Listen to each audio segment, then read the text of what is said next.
Good evening, this side Pooja Gupta and you are watching my channel. तो guys आज का जो सेशन है वो है आपका पॉलिटी का।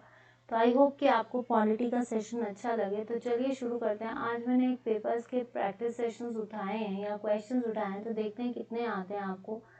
ठीक है, तो चलिए शुरू करते हैं। फर्स्ट क्वेश्चन है आपका Who was the first woman chief minister in independent India? First women chief minister जो है वो इंडिया की कौन थी?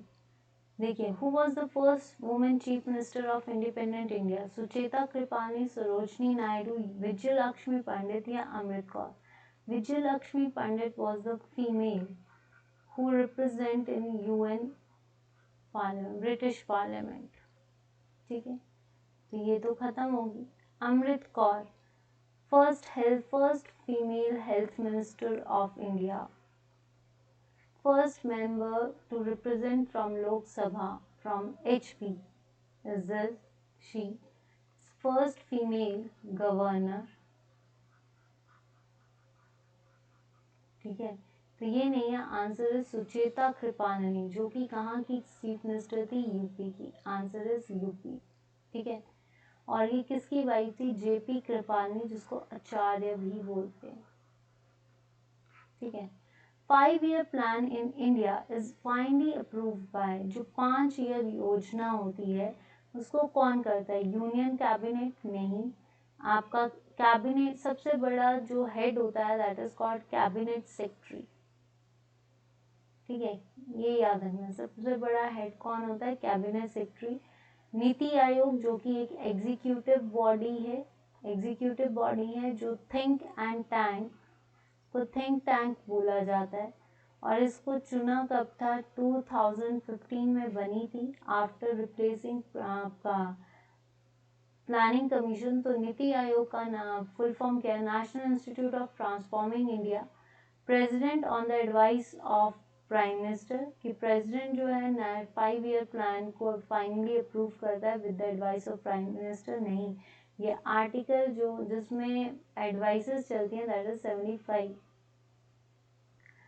नेशनल डेवलपमेंट काउंसिल जो है, जिसको आप राष्ट्रीय विकास परिषद, ये इसको पहले हम क्या कहते थे? राष्ट्रीय विकास परिषद। तो इसका नया नाम आपसे पेपर में पूछा जा सकता है। ये कब बनी थी? 1952 में। ठीक है, तो आंसर क्या आएगा आपका? National development council. Next question, a financial emergency can be declared by applying which articles of the constitution of India? Bharat के संविधान के किस अनुच्छेद में अनुप्रयोग द्वारा वित्तीय आपातकाल की घोषणा की जा सकती है? देखिए 370, ये आर्टिकल एबॉलिश हो चुका है, बंद हो चुका है। पहले था क्या? ये special for Jammu and Kashmir, but 2019 में इसको जो है ख़त्म कर दिया गया और इसकी जगह क्या बना गया? जम्मू एंड कश्मीर और लद्दाख जो थी वो 2 यूनियन टेरिटरी बनी। 2019 में कई जगह चेंजेस हुई थी, जैसे सिटीजनशिप एक्ट आया था, ट्रिपल तलाक आया था आपका, और ये क्या कहते हैं आपका? अबॉलिश आपका ये जम्मू एंड कश्मीर का जो लॉ था जिसमें डुअल सिटीजनशिप थी वो भी ख़त्म। अब क्या हुआ कि 2019 को 370 की धारा को ख़त्म करके अब इंडियंस, कोई भी स्टेट का इंडियन जो है वो जम्मू एंड कश्मीर में जाकर लैंड को बाय कर सकता है। तो ये सारी चीज़ें जो थी इस आर्टिकल से रिलेटेड, तो ये नहीं है। 360, 350 से 352 इज़ द नेशनल इमरजेंसी। ठीक है, जो इंटरनल भी होती है एक्सटर्नल भी होती है। 356 कॉन्स्टिट्यूशनल इमरजेंसी, जो आपके कोई भी राज्य अगर वो कॉन्स्टिट्यूशन के हिसाब से काम ना करे तो उसको जो है मतलब वहाँ पे क्या लग जाता है? राष्ट्रपति रूल। तो ये नहीं है, आंसर इज 360। आंसर क्या आएगा आपका? 360। Which amendment to the Constitution of India inserted a new article 21A providing right to education in the Constitution? कौन सी ऐसी अमेंडमेंट है जिसमें इंडिया में शिक्षा का आधार प्रदान करने वाला नया अनुच्छेद किया गया? 96, 88, 90 अमेंडमेंट या आपका 86? देखिए, हर एक अमेंडमेंट के बारे में जो है आपको पता होना चाहिए। 88 अमेंडमेंट कहाँ से, यहाँ से शुरू, 96 करते हैं पहले। 96 अमेंडमेंट जो थी वो क्या कहती है, एंट्री ऑफ ओडिया, ओडिया को जो है entry of Odia language in आपका इंडियन कॉन्स्टिट्यूशन में। आर्टिकल कौन सा है ये, 343, जिसमें ऑफिशियल लैंग्वेज कौन सा शेड्यूल होता है लैंग्वेजेस का, 8 शेड्यूल, तो ये नहीं है। 88 अमेंडमेंट, 88 अमेंडमेंट कहती है सर्विस टैक्स, जितना भी सर्विस टैक्स है that is paid by the union government, वो सारा यूनियन गवर्नमेंट देखेगी, ठीक है, तो ये नहीं है, यानी सेंटर देखेगी। 90 अमेंडमेंट एक्ट, 90 अमेंडमेंट एक्ट क्या बोलता है, 90 अमेंडमेंट एक्ट आपका जो है ये किसको बोलता है, that is that provides reservations to the seats, reservations to the seats of SC and ST, ठीक है। आर्टिकल 352, 332 सॉरी 332, आर्टिकल 332 के अनुसार जितनी भी रिजर्वेशंस है for the seats of SC and ST वो है, तो इसका सही आंसर आएगा 86 अमेंडमेंट, जिसमें राइट टू गिव एजुकेशन 21 का, जिसमें फ्री एजुकेशन जो दी जा रही है दैट इज 86 अमेंडमेंट, ठीक है, यहाँ तक क्लियर है। Next question, who is the final authority to interpret constitution, हमारे संविधान की व्याख्या का अंतिम अधिकारी कौन है।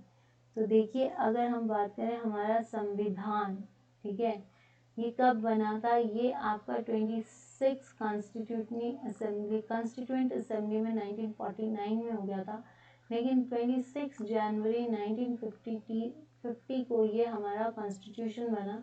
2 साल लगे, 18 महीने लगे और 11 दिन लगे, ठीक है। इसको बनाने के लिए ड्राफ्टिंग कमेटी बनाएगी, जो कि किसकी अध्यक्षता थी, BR अम्बेडकर की। तो अब जो है ये कॉन्स्टिट्यूशन कौन सा है, रिटन कहाँ से लिया गया है, USA से। प्रेसिडेंट जो कि एग्जीक्यूटिव हेड है और ये 52 आर्टिकल में आता है। लोकसभा आर्टिकल 81, जिसमें एज कितनी होनी चाहिए, 25, आज सीट्स कितनी है 445 to 43, ठीक है, 5 साल का टाइम होता है।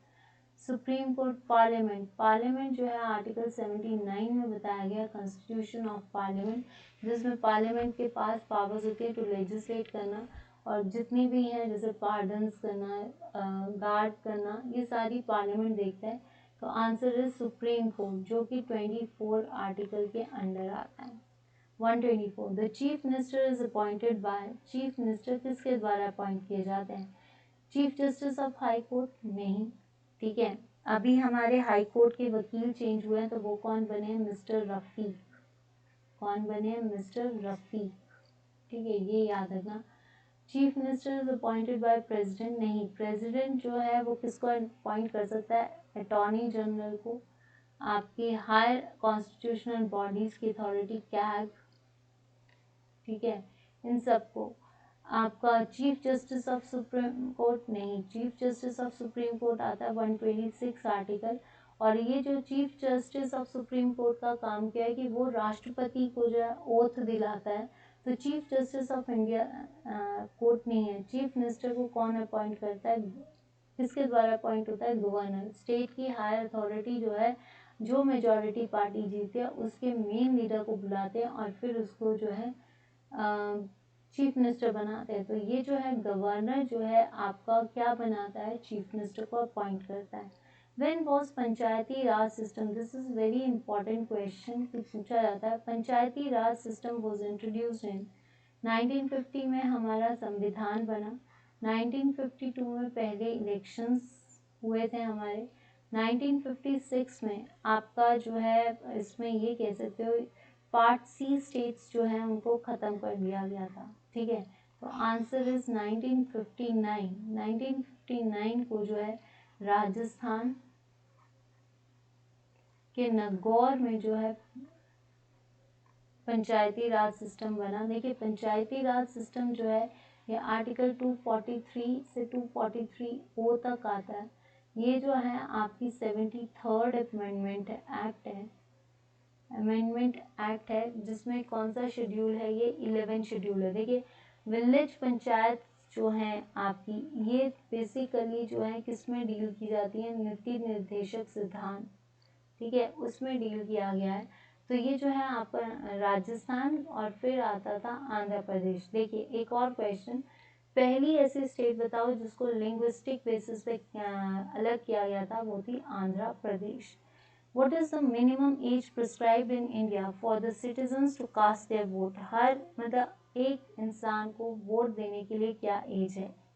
21, 20 नहीं, 16 नहीं, 18 साल। कोई भी इंसान वोट तभी देगा जब वो 18 साल का होगा, ठीक है। Next question, the authorization for the withdrawal of funds from the consolidated fund of India must come from, जो भी आपका देखिए कंसोलिडेटेड फंड में जितनी भी सैलरीज होती हैं, जितने भी रेवेन्यूज कलेक्ट होते हैं, जितने भी टैक्सेस कलेक्ट होते हैं, वो सारे कंसोलिडेटेड फंड में जाते हैं और विदाउट एनी गाइडेंस कोई भी इस चीज़ को नहीं छोड़ सकता। तो जो ऑथराइजेशन है कि फंड्स को ख़त्म किया जाए from consolidated India must come from parliament of India, ठीक है। ये क्या है आपका पार्लियामेंट ऑफ इंडिया से आया था, या फिर आपका प्रेसिडेंट नहीं देते, प्राइम मिनिस्टर नहीं, ये आता है आर्टिकल 266 जिसने ये कहा था कि withdrawal of the funds from the consolidated fund. Answer is parliament. After the general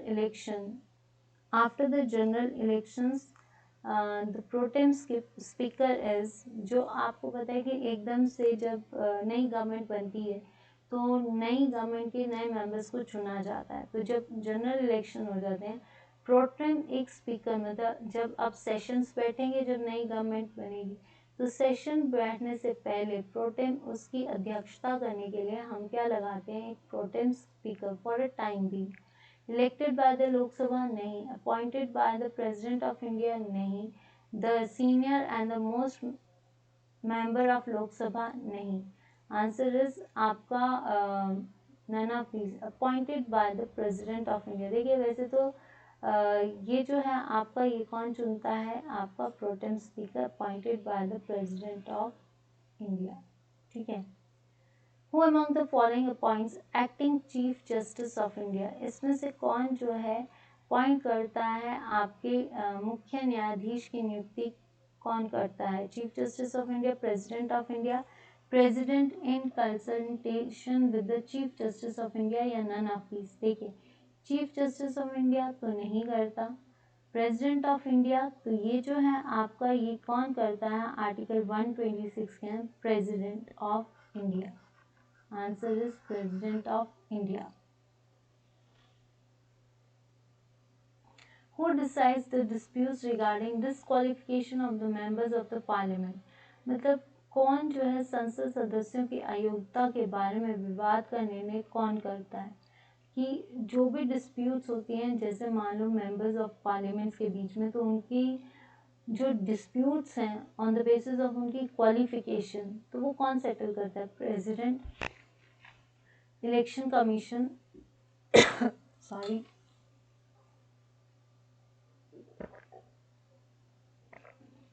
president in consultation with the election commission. देखिए जितनी भी डिस्प्यूट्स होती हैं मेंबर ऑफ द पार्लियामेंट, वो प्रेसिडेंट नहीं चुनता, इलेक्शन कमीशन नहीं।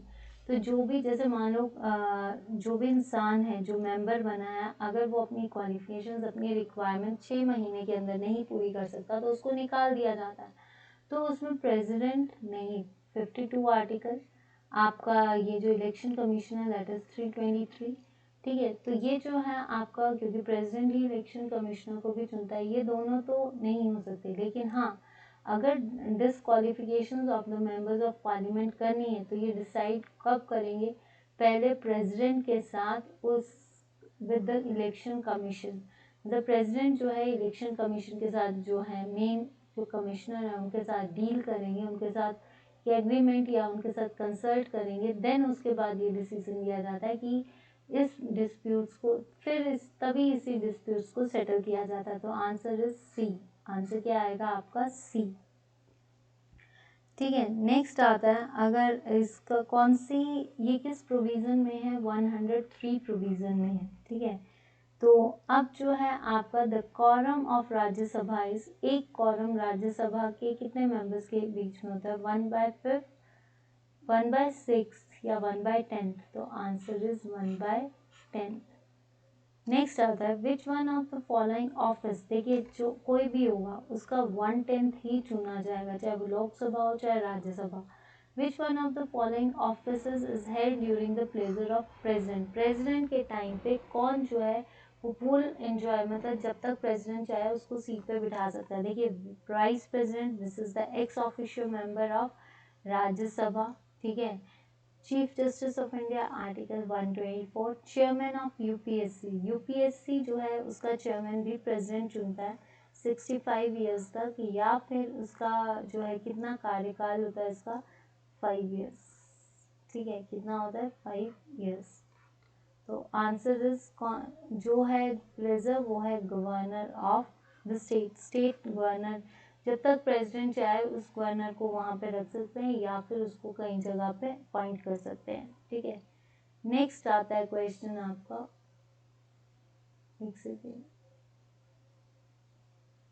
Which of the following is contained in concurrent list, concurrent list में कितने आइटम्स ऐड किए गए हैं। तो आपका देखिए कंकरेंट लिस्ट जो है, जो लिस्ट आती है यूनियन, आपका स्टेट, ये किस लिस्ट शेड्यूल में आती है, 7 शेड्यूल में, ठीक है। उसके बेसिस पे कौन सी कंकरेंट लिस्ट के अंदर आता है, trade union, agriculture, market and fairs या टोल्स। तो देखिए अगर देखा जाए तो ये क्या आएगा आपका, ट्रेड यूनियंस, ट्रेड यूनियंस जो हैं ये कंकरेंट लिस्ट में आते हैं, एग्रीकल्चर सेंटर में आता है, ये यूनियन लिस्ट में भी आ सकता है, मार्केट एंड फेयर्स ये भी आपका जो है स्टेट लिस्ट में आ सकता है, ठीक है। Which of the following is an essential element of the state, किसी भी स्टेट को बनने के लिए क्या क्या चाहिए, सॉवरेनिटी चाहिए, उस दिन बताया था, गवर्नमेंट चाहिए और टेरिटरी। अगर ये तीनों चीज़ें हों तो मतलब एक अच्छी स्टेट, मतलब एक अच्छी गवर्नमेंट स्टेट की चल सकती है।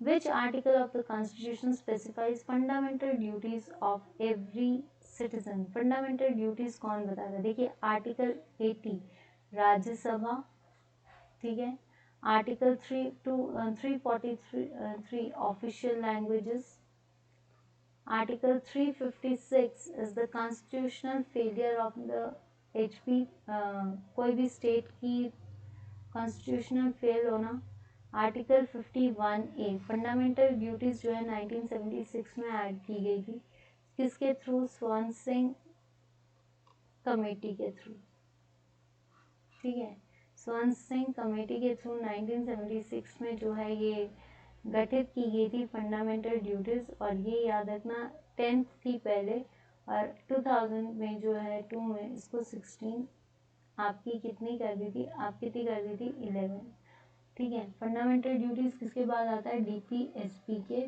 बाद। Who administers the oath of the office of the president, कौन जो है राष्ट्रपति को शब्द कौन दिलाते हैं, प्राइम मिनिस्टर नहीं, स्पीकर ऑफ लोकसभा नहीं, आपका vice president which who is the x official member that is chief justice of India, इनको कौन दिलवाता है, चीफ जस्टिस ऑफ इंडिया, और फिर उसके बाद जब ये बाकी गवर्नमेंट को कौन दिलाता है, प्रेसिडेंट, ठीक है। तो ये थे आज के क्वेश्चंस, आई होप कि आपको आज के क्वेश्चंस अच्छे लगे होंगे। अगर तो सेशन अच्छा लगा तो please students like and share the video on Facebook page it's Pooja Gupta, on YouTube it's Pooja Gupta, on Telegram it's Pooja Gupta.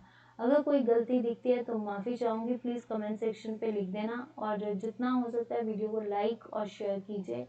And that's all for today, please like, subscribe, share and like करना मत भूलना, it's a request. Thank you so much, Pooja Gupta, let's learn with me.